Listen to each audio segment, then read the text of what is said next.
Envidienme. Yo conozco bien a Maribel Guardia. Y conozco bien a Maribel Guardia hace muchos años. No hay años no esplendorosos de Maribel Guardia, pero ha habido años particularmente esplendorosos de Maribel Guardia y en esos fue que la conocí. Valdrá la pena que explique yo cómo conocí a Maribel Guardia. Maribel Guardia en alguna época tuvo una pareja que era muy amigo de mi tío. Y entonces salían de cuatro, de parejas, el tío y la tía, con Maribel y el amigo del tío. Maribel es una mujer tan encantadora y tan inteligente que terminó por hacerse más amiga de los tíos que el amigo del tío. Entonces, muy probablemente cuando esa pareja se disolvió, los tíos optaron por llevarse con Maribel, que sigue siendo buena amiga de mi familia hasta la fecha.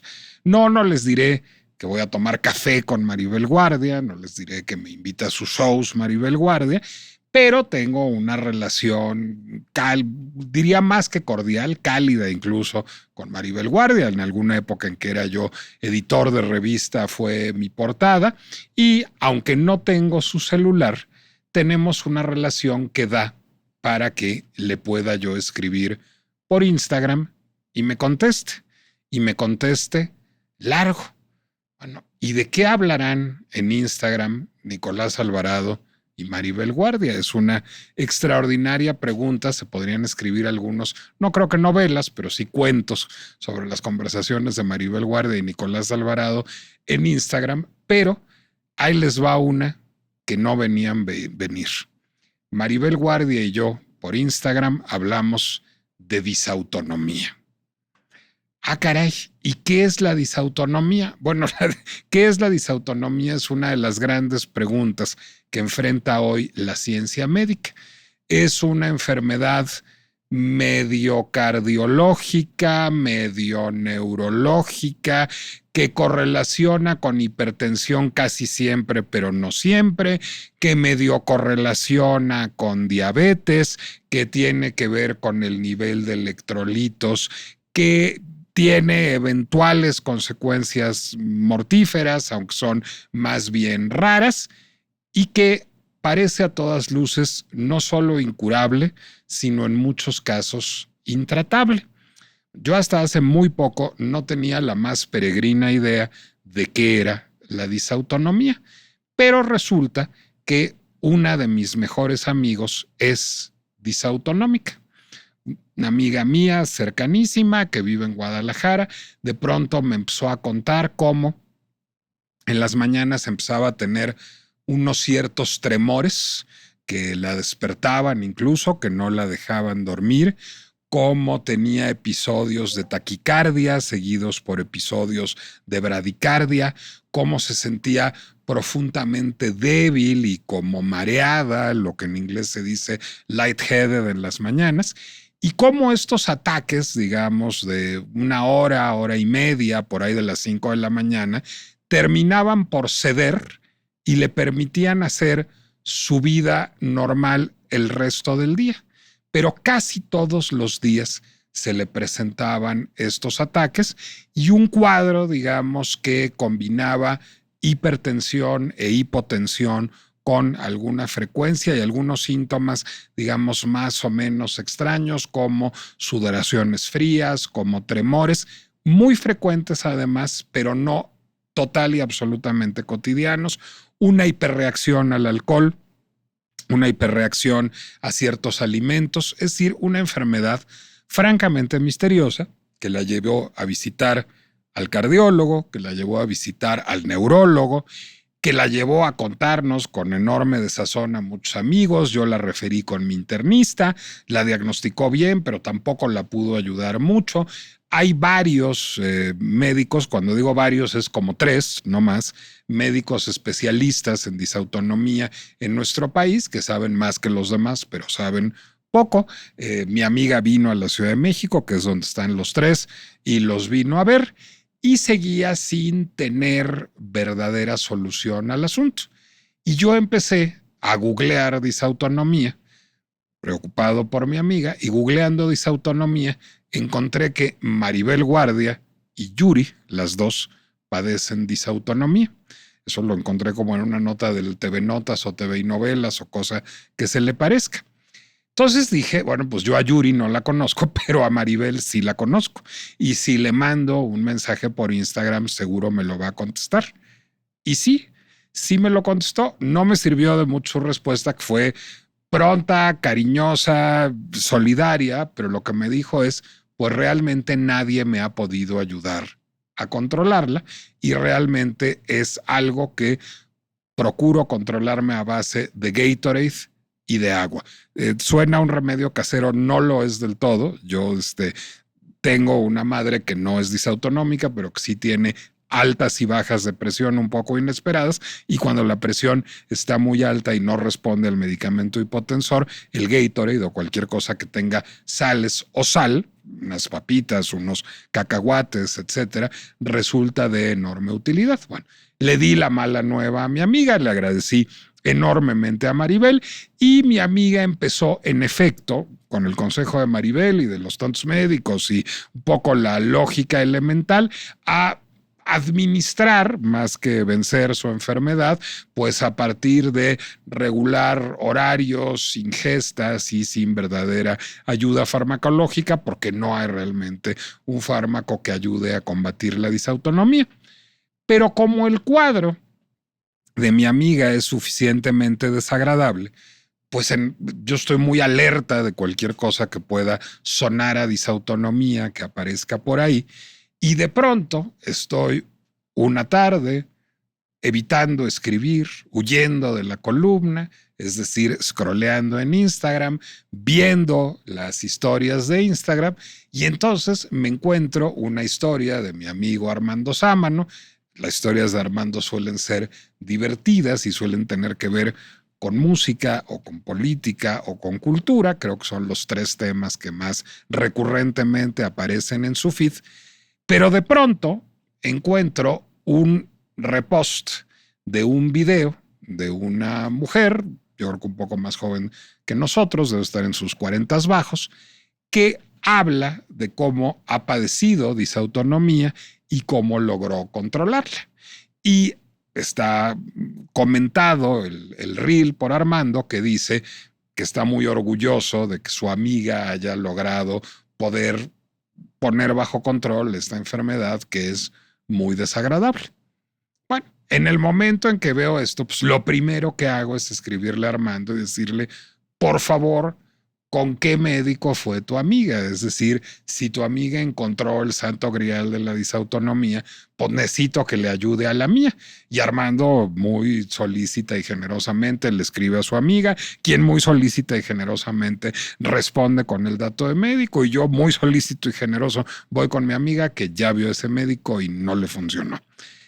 Pero no importa, es decir, la disautonomía es una enfermedad lo suficientemente rara como para que, pues digamos, su buen manejo sea más excepcional que otra cosa. Qué padre que a la amiga de Armando sí le funcionó ese médico, y qué lástima que a mi amiga no le funcionó. Mi amiga no tiene nada de qué quejarse de ese médico, nomás pues no le funcionó su tratamiento, y más bien un poco la ruta de Maribel de el Gatorade y del agua, no beber, comer ciertas cosas, no comer ciertas otras, fue lo que le permitió medio controlarla. Y si alguien tiene idea de un médico que sepa controlar la disautonomía, seguimos pendientes del santo grial.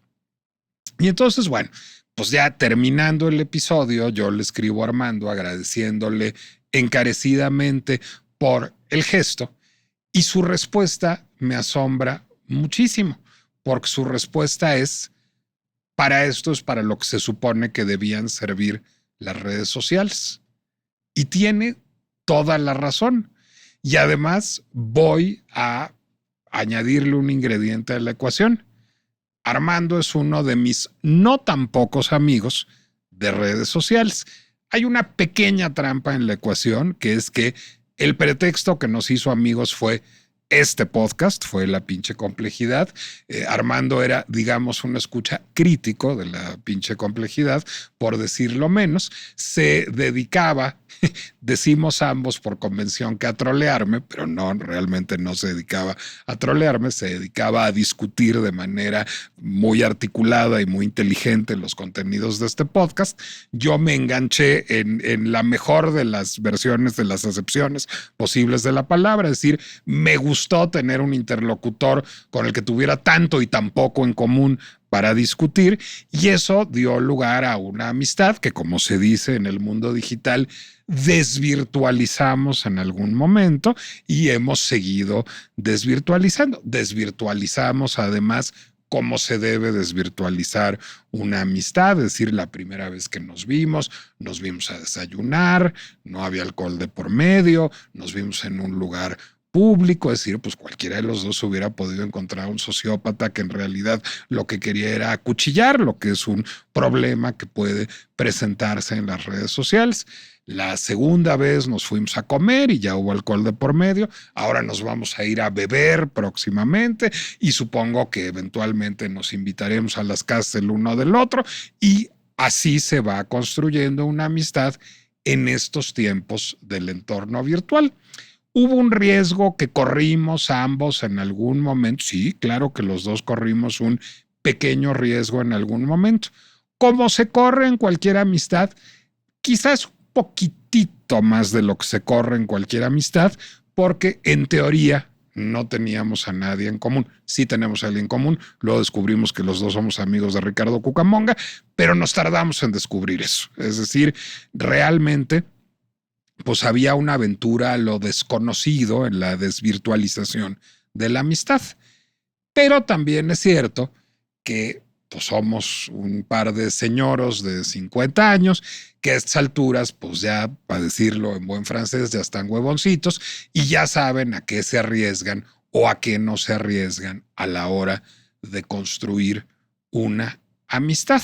Y hay gente que la pasa muy mal a través de redes sociales. Antes de que existiera Tinder, otra amiga mía en algún momento tuvo un ligue de redes sociales que acabó mal y hubiera podido acabar peor. Es decir, ella decidió dejar la habitación de hotel muy a tiempo, cuando eso no se estaba poniendo padre, y aprendió de la experiencia. Y también era una adulta mi amiga y sabía el riesgo que entrañaba esa cita, digamos, a ciegas en un hotel del Paseo de la Reforma con un señor de otro país. Es decir, son un espacio ingenuo, benefactor, concebido solo para recomendarse médicos que sepan tratar la disautonomía. Las redes sociales no, no lo son. ¿Lo son para los adultos? No. ¿Y para los adolescentes? ¿Lo son? Lo pueden ser, y eso es algo que habría que evaluar. Hay cosas entre adolescentes, y me atrevo a decir incluso entre adolescentes y adultos, que llegan a producirse en las redes sociales y que son buenas. También hay cosas terribles entre adolescentes o entre adolescentes y adultos que llegan a producirse en las redes sociales. En las redes sociales acontece violencia, acontece fraude, acontece bullying, acontece shaming, es decir, hay muchas prácticas que pueden suceder en las redes sociales que pueden resultar lesivas y que pueden resultar particularmente lesivas a quien no ha, digamos, accedido todavía a la madurez, a la ciudadanía y a la serie completa de herramientas que le permiten defenderse de los demás. Esta conversación no es nueva, pero está particularmente vigente a partir de que se estrenó primero en el Reino Unido, en la BBC, de manera simultánea en Netflix en todo el mundo, una serie que está en boca de todos actualmente y que se llama Adolescencia. Es una miniserie de 4 capítulos, tiene un constructo narrativo no particularmente original. Podríamos hablar de los largos planos secuencia desde La soga de Alfred Hitchcock en 1948, pasando por la secuencia de créditos de C. de Mal de Orson Welles en 1958, Pero es cierto que siempre son vistosos los planos secuencia muy largos y que aquí cada capítulo es un solo plano secuencia, es decir, es una sola toma ininterrumpida y que esto, como bien dicen los creadores, genera una sensación de asfixia, una sensación de claustrofobia que es muy pertinente para la serie. Adolescence es una historia que no busca averiguar quién mató a una chica de 13 años, todo el mundo sabe quién la mató desde el primer capítulo, sino por qué un compañero suyo de escuela de 13 años, un adolescente, la asesinó. Y las redes sociales juegan un papel fundamental en Adolescence, particularmente Instagram, en donde esta chica habría utilizado emojis para hacer un comentario derogatorio sobre este chico en Instagram, tildándolo de incel. Ya llegaremos a ver qué son las culturas incel, las culturas del celibato involuntario, dicen sus adeptos, sobre todo en el mundo anglo. Y de acuerdo a la trama, este post con estos emojis hecho por esta chica habría sido el detonador de la ira de este chico, que a partir de ello y para silenciarla y restañar su honor herido, la habría asesinado. ¿Será? ¿Será que las redes sociales albergan cosas que puede mover a un ser humano al asesinato? ¿Será que los adolescentes son más vulnerables a este tipo de provocaciones digitales? ¿Será que de verdad los adolescentes, los centennials, están enajenando su vida en las redes sociales y disolviendo su identidad en ella? ¿Será que son un vehículo de bullying, de violencia y que hay que prohibirlas? ¿Será que tenemos que revisar los teléfonos de nuestros hijos, alumnos, sobrinos? ¿O será que estamos ante un fenómeno de pánico moral? Esa es la pinche complejidad que se pone en juego todas las mañanas cuando vemos a nuestros hijos consultar TikTok o Instagram en la mesa del desayuno.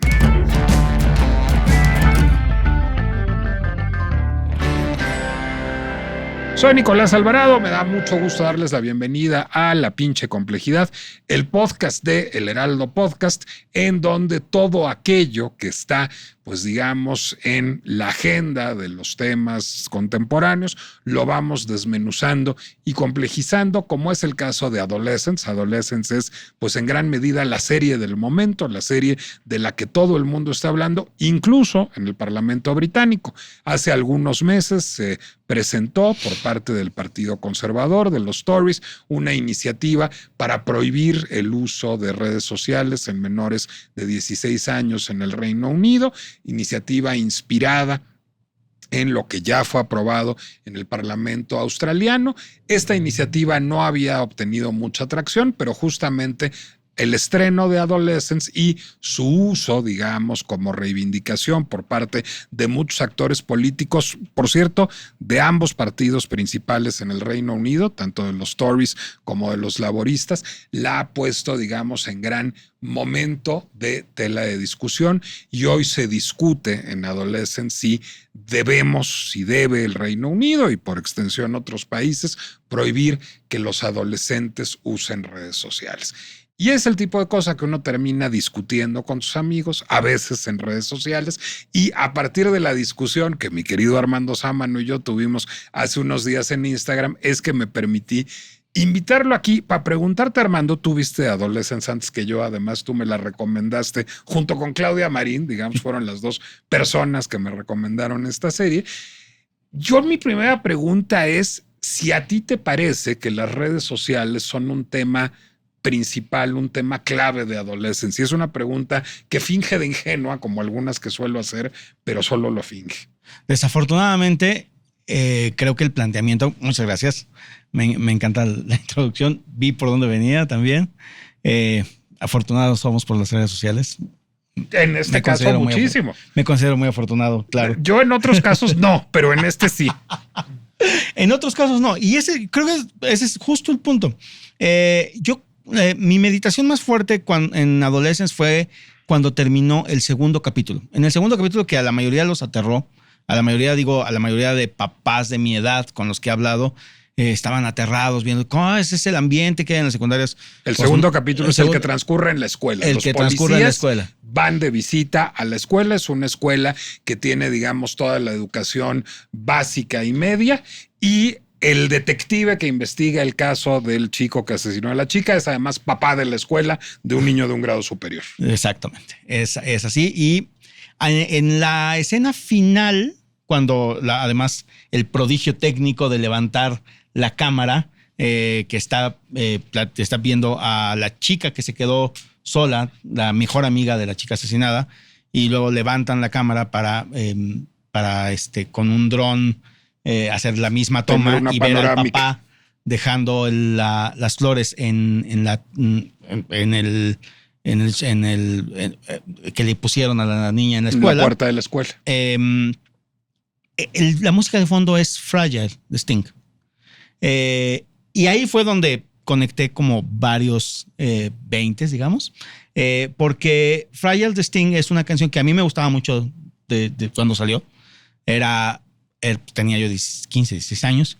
Era como, decíamos nosotros, era como nuestro Imagine de nuestra generación, y que después terminó muy maltratada por todo el mundo, por la crítica, por todo. Sting en general fue una figura que terminó muy maltratado por la crítica. Y yo mismo pues, desestimé bastante ese tipo de gustos que tuve por excesivamente ingenuos. Y por creer que podíamos entender un poco el mundo a la luz de nuestras propias emociones. Que no es que es lo mismo que Pregona Imagine y Fragile y todo este tipo de canciones. Y lo que se me ocurrió en ese momento fue que mi papá había tenido un martillo, yo tuve un rotomartillo con la televisión y con la radio, y mis hijas tienen una retroexcavadora de no sé cuántos miles de caballos de fuerza de potencia, que son las redes sociales. Es decir, ¿tus hijas de qué edad? Mis hijas tienen 26 y 19. Correcto. Luego entonces, los problemas son exactamente los mismos. O sea, chicos que tienen problemas para relacionarse, chicas que tienen problemas para relacionarse, que sufren las mismas vicisitudes que sufrimos todos en esa edad, pero con herramientas que son mucho más poderosas y que son, en cierta forma, sí, difíciles de controlar, pero que como tal, como herramientas, mucho de mi idea va en cómo les enseñamos a todo mundo, y no nada más son ellos, porque educar requiere una villa, no nada más los papás, o nada más las escuelas.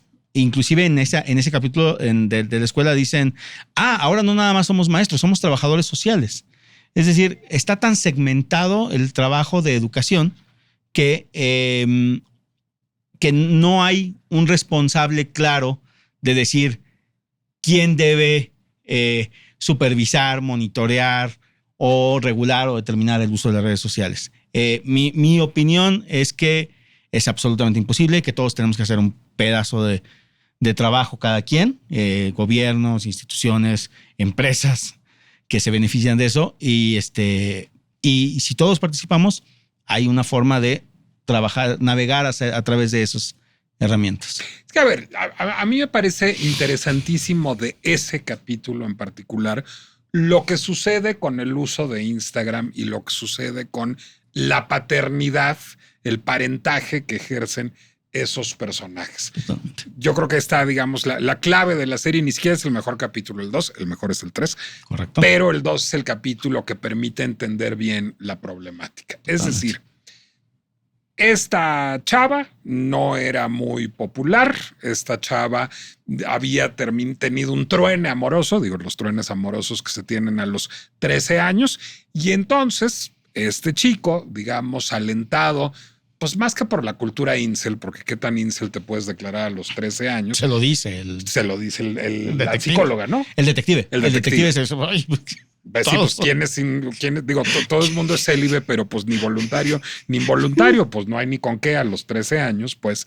Bueno, pero este chico decide, marcado por el discurso de los Andrew Tates de este mundo, que lo que va a hacer es tratar de acercarse a esta chica porque está en barata, digamos, como la han humillado públicamente y tuvo una ruptura amorosa, entonces podría hacerle caso. Y entonces todo esto no lo vemos de primera mano, sino de segunda. Tiene un acercamiento a ella que puede haber sido más o menos abusivo o más o menos caballeroso. Es decir, yo a la fecha ignoro, y cualquier espectador de la serie, si esa es la historia que les contó a sus compañeros, sí, me la voy a ir a ligar porque ella está de bajada y la voy a agarrar en barata, o si en realidad había un gusto sincero y genuino por la chava y simplemente se hizo el machito frente a sus amigos. Esa pregunta seguirá abierta siempre. No solo eso, yo creo que ahí algo que hace muy bien la serie es que juega con todos los elementos villanescos que la sociedad está atribuyendo o está eximiendo responsabilidad, más bien les está atribuyendo responsabilidad para negarse responsabilidad a sí misma. Y en específico, no solo es las redes sociales, sino la famosa manósfera. Es decir, esas tácticas de platicar con una chica que sale de un truene no es algo nuevo, es algo que tiene 400, 500, 1000 años, lo que sea. Es decir, no es anormal que una persona que ve a alguien que le gusta y que acaba de terminar una relación diga, ahorita estás en un momento vulnerable. Pero lo que creo que hace muy inteligente la serie es que pinta que en ese momento, porque Andrew Tate y la manósfera y toda esta gente dice que esa es la forma como puedes lograr salir del celibato, en ese momento te debes acercar. Entonces, para mí, lo que hace muy bien de nuevo esta serie es mostrar que hemos construido una serie de hombres de paja, las redes sociales y contenidos derivados de las redes sociales para mostrar cosas que ya sabíamos desde antes, que los adolescentes son difíciles de tratar y que hay que crear un lenguaje común. En ese mismo capítulo lo muestra, el papá se lleva a su hijo a comer después de no haber platicado con él. Él mismo lo dice, tenía yo semanas que no hablaba 3, 4 minutos seguidos con él. El detective se lo lleva a comer. Entonces, tanto los problemas como las soluciones son ancestrales, diría yo, sin miedo a equivocarme, y que ahora están potenciadas por fenómenos culturales como la manósfera, donde hay mucha implicación política y mucho que se ha hablado con respecto a la polarización y cómo es un movimiento antifeminista o contrafeminista, llamamos de cierta forma, y las redes sociales también como vehículo de potenciar todos estos problemas. Sí, aunque digamos el antifeminismo de la manósfera, que no lo estoy disputando en lo más mínimo, pues pareciera un constructo un poco complejo, sofisticado y me atrevo a decir hasta aburrido para un niño de 13 años. Total. Es decir, pues es algo que está como meme flotando en la atmósfera y que se toma para justificar un comportamiento que debe haber sido bastante instintivo, Totalmente. me imagino. Justo es lo que decíamos. O sea, pero a mí me gusta que haga la referencia, principalmente porque es un mundo en el que después los niños siguen creciendo. O sea, el niño de 15 años, 2 años más que dice papá, pues pero sigue teniendo esas mismas preocupaciones. ¿Por qué? Porque ya están interconstruidas en esta dinámica social en lo que platican. Y son mucho, mucho más lejanos los motivos o la sofisticación contracultural que pueden quererse atribuir a esta gente mal de la cabeza y que lo que sí es un hecho que son los comportamientos, digamos, de relacionamiento social y de relacionamiento romántico entre los chicos de 12, 13, 14 y 15 años, ¿no? Ahora, a ver, finalmente los comportamientos son los comportamientos también de nuestra generación y la de nuestros padres y la de nuestros abuelos. Y la reacción de ella es una reacción también eminentemente lógica. Es decir, el niño no le gustó y como suelen ser, y esto créanme que no hay aquí una misoginia, sino nada más un recuerdo de esa misma edad de haberlo vivido, pues las niñas cuando un chavo les parece que no es suficientemente atractivo, lo pueden bulear un poquito y pueden hacer un poquito de mofa de él. Y es una mofa bastante ingenua y es lo que hace el personaje cuando le pone en el post de Instagram unos emojis, uno de los cuales lo tilda de incel. Creo que realmente el personaje le estaba diciendo eres un célibe involuntario como Andrew Tate y una amenaza para las mujeres. Lo que le estaba diciendo era teto fundamentalmente y era pues digamos un bullying de niña guapa que se sintió irritada digamos por el cortejo inoportuno de un chavo. Claro. Y eso es todo. Y no tiene más que eso, pero sí hay una nueva realidad que es importante que los chicos tienen que aprender. Yo me acuerdo mucho cuando mis hijas eran más chicas, cuando yo empecé a oír este término de la friendzone. No sé cómo haya sido tu infancia, pero yo esa de la friendzone no me la sabía. Mi infancia fue, es que a ti no te habrán friendzoneado. No, al contrario. Porque yo viví friendzoneado. Espérame, pero justo lo que te iba a decir, yo viví friendzoneado toda la secundaria de la prepa, pero yo no sabía que era la friendzone, no se decía que era friendzone. No existía el término. No solo no existía el término, las reglas de involucramiento pasaban porque primero te hicieras amigo de la chica para después aspirar a algo más. O por lo menos así era en mi círculo. Era más decente tu círculo. Mi círculo era muy decente, probablemente era una clase media baja muy, digamos, con muy tradicional, pero mi círculo era, te haces amigo de la chica si quieres algo con ella. Y ya después le puedes decir, ya que medio te hiciste amigo, te ganaste un cierto nivel de confianza, ya le puedes decir si quiere algo contigo. Y si no quiere, agarras tus cosas y te vas, ¿no? Eso es lo que hice yo toda mi adolescencia con deplorables resultados en la mayoría de los casos. Fue exactamente igual. Pero, digamos, no hay nada nuevo bajo el sol. La friendzone, para mí, sí es un problema nuevo y es un problema grave. No, para mí la friendzone es un nombre nuevo para un problema viejo. El denominarlo friendzone sí es derogatorio y sí es un problema que incluso abordan en el capítulo 3, que es cómo te relacionas con una mujer. Es decir, tienes que poderte relacionar con una mujer no nada más no nada más teniendo un interés o una aproximación romántica o sexual, sino como una persona completa, como una amiga, como una todas las diferentes cosas que al parecer, y por eso retratan en la serie, no estoy tan seguro que sea así, por lo menos en México, por lo que me dicen mis informantes de esa edad, que están bastante metidos en eso, no es tan así. Pero sí el relacionamiento, en lo que me dicen también informantes de papás, porque además, obviamente, para esta plática yo pedí ayuda por ejemplo, a mi grupo de papás de la prepa, ¿no? Todos mis amigos de la prepa, que obviamente ya todos son papás, 2 de ellos viven en Estados Unidos, y allá sí hay una crisis de relacionamiento entre sexos. Sí hay una crisis de los géneros, los chicos con las chicas. Sí hay una cierta dificultad de cierto perfil de chicos para relacionarse con las chicas. Es que, a ver, justo eso es a lo que quiero llegar.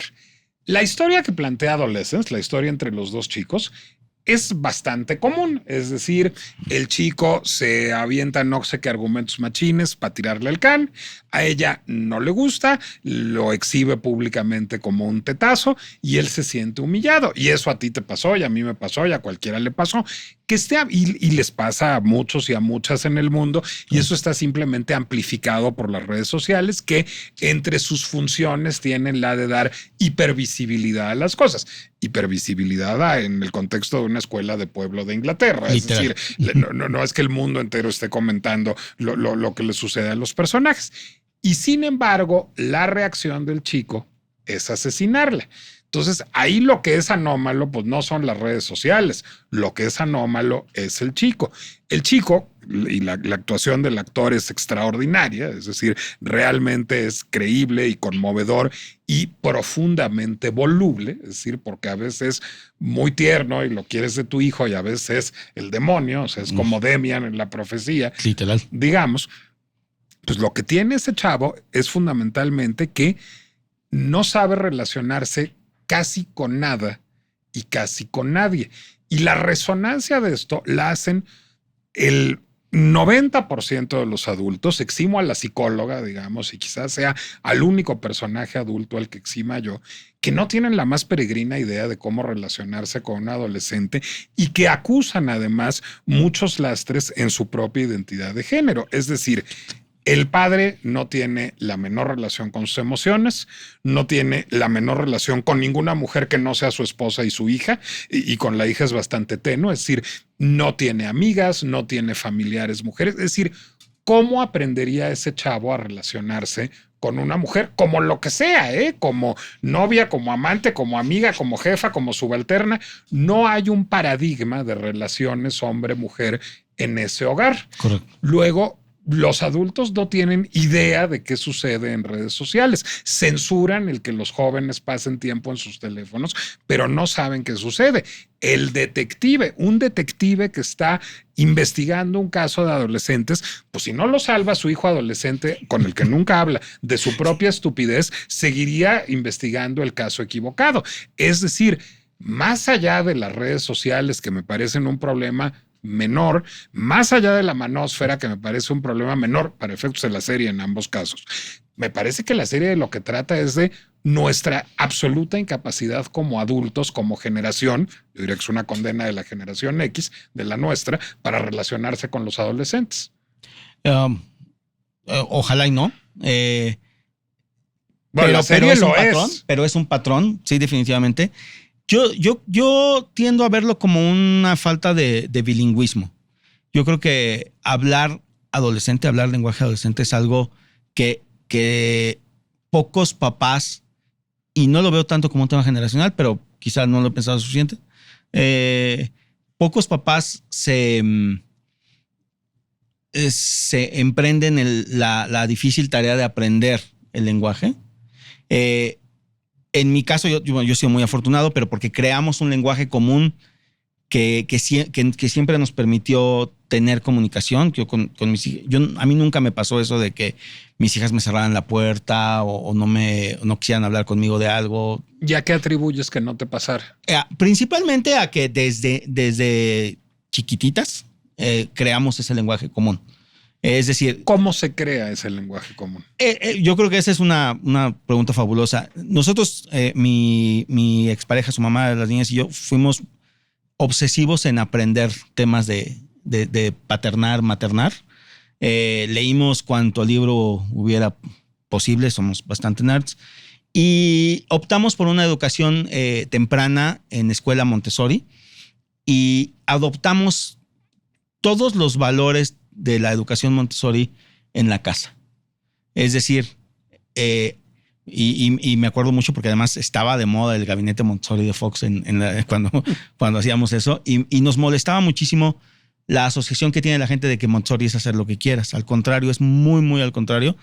Pero es un establecimiento orgánico de reglas, y ese establecimiento orgánico de reglas nos permitió crear un ambiente de muchísima comunicación. Montessori los principios de Montessori es cuando el niño vive en un ambiente completamente acorde con lo que se le pide y lo que se necesita de él, no tiende a esconder nada. Y ese fue probablemente nuestro mayor éxito, que creamos un ambiente donde no había necesidad de esconder nada, donde no había, digamos, una idea represiva de no hagas esto, sino el ambiente funciona bien y tú te sientes bien en este ambiente. No hay necesidad de hacer violencias, no hay necesidad de hacer mentiras o ocultar cosas, etcétera. Qué bueno que la vida me dio esta oportunidad de decirle privilegiado a Armando Sama, ¿no? Porque ahora lo voy a hacer. Pues sí, pero tú eras un privilegiado que podía llevar a tus hijas a una escuela Montessori. ¿Cómo sería posible adquirir esas herramientas? Digo, a ver, yo fui, mi inventadez máxima, yo fui a una escuela pública, no más que francesa, al Liceo Franco-Mexicano. No era lejos, estaba de ser Montessori, era bastante rígida, sí, pero digamos era muy compleja intelectualmente, y yo tenía una familia bastante Montessori, es así. Pero son casos excepcionales. Totalmente. ¿Cómo te dotas de esas herramientas en un entorno más tradicional y en un entorno en donde el sistema educativo mexicano acusa las fallas que acusa transeccionales? Porque ahí sí puede gobernar el PRI, el PAN o Morena, que la educación sigue igual de mal, básicamente. Yo tengo 3 ejes en esa parte. Una es, lo discutimos la vez anterior que platicamos, que es el Estado lo forman diferentes entidades. Y la educación, digamos, que tú y yo tuvimos, y que esa sí la puedo decir generacional, porque también lo vi cuando pedí cooperación de mis compañeros de la prepa. Tenemos más o menos todos la misma formación, pero la educación y la cultura y todo estaba completamente tutelada. Y no nada más por el gobierno. Televisa era nuestra Secretaría de Educación Pública y todos los contenidos giraban alrededor de formar una identidad nacional y una identidad familiar y una serie de normas de convivencia. ¿Quiero yo que eso vuelva a pasar? Por supuesto que no, pero sí es claro. Y aunque quisieras ya no podría. Pero sí ese es México claro, se murió. Pero sí es claro que hay una tutela. En esa tutela que antes tenía Televisa, ahora la tiene Meta y la tiene Google y X y TikTok, y es el algoritmo. Es decir, esa tutela que antes tenía Televisa ahora responde solamente a la lógica de vicio y de más permanencia y de más de cómo hago lo posible para que estés en el más tiempo posible viendo mi contenido. Entonces, si me preguntas a mí, el gobierno no tuvo ese control antes y no lo puede tener ahora. ¿Qué deberíamos hacer todos? Y por eso me gusta muchísimo el educar para formar un niño. Se necesita un pueblo completo. No nada más los papás. Sería muy importante que los papás aprendan a hablar adolescente. Creo que sí, ahí sí veo al gobierno interviniendo en decir, ok, educa a los papás en educar. No nada más porque es impresionante la forma como se desentienden. Y luego, creo que algo muy bonito de la serie es la desesperación del papá en el último capítulo. El papá llorando en la cama, de decir, fallé, y darse cuenta que falló. Creo que es un momento catártico muy importante que deberíamos todos los papás aprovechar para entender. 1, nunca es tarde. 2, no todos tenemos hijos psicópatas, afortunadamente. Y 3, es necesario pedir ayuda, y creo que es obligación de la sociedad. No estoy seguro si nada más el gobierno, pero sí es obligación de la sociedad hacerle frente en grupo, en conjunto, a esta herramienta tan poderosa que son las redes sociales, pero que por algo te salió en el feed el tema de la disautonomía, porque la red social sabe que eso te interesa y porque te salen mis historias. Sí, pero no siempre me salen tus historias. Exacto. Seguramente el algoritmo dijo, exacto, es su amigo y el tema le interesa. Exacto, y ahí están. Luego entonces, ese tipo de educación sí deberíamos encontrar como sociedad en conjunto, sociedad, gobierno, y pues probablemente también encontrar la forma de exigirle a estas entidades una parte de cooperación en eso. A ver, es que tú decías hace rato que se necesita un pueblo, parafraseando la expresión anglosajona, para educar a un niño, o para cagarla en educar a un niño también. En eso estamos. El fracaso del padre, pues es el fracaso también del Estado británico y de la BBC y de los laboristas y de los conservadores y de la mamá, es decir, y de la escuela a la que asistía su hijo. Es un fracaso colectivo, es un fracaso de sistema. Y en ese sentido, me parece, y lo veo, digamos, con enorme escepticismo respecto a la clase política británica, pero lo veo susceptible de exportación masiva muy rápido, el uso tanto de la manósfera como de las redes sociales como válvula de escape, porque es muy fácil decir, es que en realidad Meta es perverso y TikTok es perverso y Andrew Tate es perverso y a mí que me esculquen. Es decir, es una gran manera en que el Estado abjura de su responsabilidad educativa, ¿no? Sí. Ojo, y acabas de decir algo que me va a encantar corregirte. El gobierno abjura de la mano. El Estado, al haber permitido que Meta tenga el control que tiene, que X tenga el control que tiene, que TikTok tenga el control que tiene. El Estado somos todos y todos contribuimos a esa parte. Lo corrijo a la clase política, pero me mantengo, digamos, en el universo de la clase política, porque creo que es un reflejo. Hace muy poquitos podcasts hablábamos de el problema de los narcocorridos. Lo vi. Y de cómo rápidamente el presidente municipal de Zapopan y el gobernador de Jalisco y la presidenta de la República, de dos partidos distintos, por supuesto, pero rápidamente, claro, censuremos los corridos, porque ahora los corridos tienen la culpa de Teuchitlán. Voy a resultar más liberal que tú.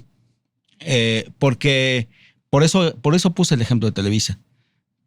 El gobierno, el PRI, ejercía un tipo específico de educación que es formar la identidad nacional. Somos Vasconcelos y todo lo demás lo hacía Televisa. Si quieres, no estamos diciendo ni el Estado ni el gobierno ni la clase política, sino el sistema. Ese es el punto. ¿Cómo ponemos de acuerdo al sistema en que tenemos ahorita un reto importantísimo que atender, que es que los códigos educativos y formativos de los adolescentes están completamente rotos? Te voy a decir que hay un reto adicional en estos momentos, porque en el ejemplo que tú pones, pues el señor Azcárraga y el presidente de la República en turno se reunían con alguna frecuencia. A veces estaba por ahí Octavio Paz o Héctor Aguilar Camín, a veces estaba por ahí Alejandro Quintero, se ponían de acuerdo y business as usual, y había una política sexenal. Eso es lo que sucedía y se resolvía, pa' bien o pa' mal, más o menos rápido. ¿Cómo te pones de acuerdo? Y no estoy diciendo cómo te pones de acuerdo con Mark Zuckerberg, porque Mark Zuckerberg no tiene una agenda. ¿Cómo te pones de acuerdo con el algoritmo? Porque el problema es que somos juguetes de nuestra búsqueda sobre disautonomía, arte contemporáneo, la manósfera o recetas de sopes. Yo creo que, algo le entiendo al algoritmo, yo más o menos me dedico a eso, y creo que es educable. Creo que es un tema que se puede reducir a una serie de contenidos de forma que los papás tienen que vigilar no los contenidos, sino el ambiente en el que sus hijos conviven, cómo se comunican con sus diferentes entidades en la vida real, porque la comunicación en las redes, si bien tiene códigos y más bien lenguajes específicos, los contenidos son los mismos. Los contenidos son exactamente los mismos. Los papás se perdieron porque no hablaban con el niño, no sabían qué pensaba. Si hubieran sabido qué pensaba, algo de lo que sabían que pensaba, seguro le hubieran podido dar una pequeña dirección y con eso se hubieran evitado una tragedia. A pesar de los rasgos psicópatas del niño.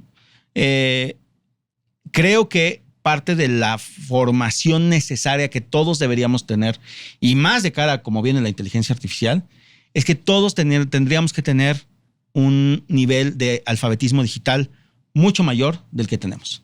Entender los ciertos mecanismos de los algoritmos de redes sociales, ciertos mecanismos de la inteligencia artificial y cómo en lo personal, en lo familiar, en lo social, están jugando y cómo podemos hacer que jueguen más en nuestro favor que en nuestra contra, como en muchos casos está pasando. Ahora, en ese sentido, la idea de prohibir el uso de los adolescentes en las redes sociales, no lo que hace justamente es retrasar esa alfabetización digital y hacer que lleguen a los 16 o a los 18 sin tener la más peregrina idea de dónde están parados. Tú me preguntaste cómo le hice yo con mis hijas. Mis hijas tienen acceso a las pantallas desde los 2, 3 años. Mi hija mayor tuvo celular inteligente en cuanto salió, no 2012. Mi hija menor, literal, pues, hacía todo con iPads y todo. Entonces, ok, ¿y por qué tus hijas no están asesinando a sus compañeritos en la escuela? No solo eso, tienen una extraordinaria forma de usar las herramientas y todo. De nuevo, porque ustedes hablaban con ellas de eso o de otras cosas. Hablábamos de otras cosas y ese es justo el punto. Ese es justo el punto. O sea, yo, por supuesto, encontré mecanismos para monitorear algo de lo que estaba pasando en sus redes de mis hijas en los momentos más críticos de la vida y de la adolescencia, etcétera. ¿Te ofrecían amistad en sus redes? ¿Te seguían no, por supuesto, o las seguías? No. Esos códigos son clarísimos. Papá, no. Nunca llegamos a esos niveles para nada, pero no era necesario. No era necesario. Ellas sabían que yo veía algo de lo que estaban haciendo y yo nunca abusé de esa información. Solo era una pieza más en un rompecabezas para una conversación. ¿Qué hubiera sido abusar de esa información? Romper la confianza, decirle no hagas esto que vi que estás haciendo. Eso ya me parece muy sutil y que no es replicable a ninguna escala. Los códigos que tuvimos en la familia, estoy muy orgulloso de ellos, pero fue algo que logramos hacer entre los cuatro. No fue algo que yo creo que sea replicable, porque además nos funciona a nosotros y no estoy seguro que le funcione a nadie más. Pero a ver, yo creo que en ningún sentido es replicable, ¿no? Es decir, yo te diría, mi educación fue pues bastante salvaje, es decir, yo estudié en una escuela hiperrígida, pero muy estimulante intelectualmente. Tuve una familia bastante desbalagada, pero felizmente sobreinformada, en donde pues ahí andaba por la casa el Nexos y el Vuelta, el Ciencia y Desarrollo, el Cosmopolitan, el Playboy. Había una biblioteca grande. En esa biblioteca grande pues había Madame Bovary y libros de psicoanálisis y de física cuántica y novelas de Hermann Hesse y de Stephen King. Y pues cada quien agarraba el libro que le daba la gana y nadie andaba monitoreando qué andaba yo leyendo. Me podían hacer chistes por andar leyendo a Madame Bovary a los 13 años, o a mi papá le daba de entonces por hablar conmigo sobre Flaubert, pero no había un monitoreo ni una censura de lo que estaba leyendo. ¿Qué había? Había una comunicación constante en donde no solo me acercaban cosas y me hablaban de cosas, sino también me escuchaban. Y yo recuerdo con enorme agradecimiento cómo pues se trataba la comida a la hora de comer de los problemas que tenía mi mamá con un cliente, mi papá con un sindicato, mi abuela con la tendera del mercado y yo con la maestra de matemáticas, y todo tenía básicamente la misma importancia en la mesa de la comida. Estás describiendo las cenas familiares con mis hijas, o sea, exactamente así eran. Cuando salió, yo lo agradezco cuando mucho. Salió Tierra de Osos, alguna vez estábamos platicando y me preguntó mi hija, oye papá, ¿quién es el de los de Genesis? ¿Quién es tu favorito? Le digo, pues Peter Gabriel, por supuesto. Dice, el mío es Phil Collins. Y yo con cara así, pero absolutamente desencajado. No, te debes haber querido matar. ¿Qué hice mal? Te lo mereces. Sí. Y la que era mi esposa me dice, pero dile por qué. Pues porque es el que canta la canción de Tierra de Osos. Y mi hija tenía 6 años. O sea, mi hija sabía quién era Genesis. Mi hija, ¿por qué? Porque lo platicábamos todo el tiempo. O sea, y tienes toda la razón.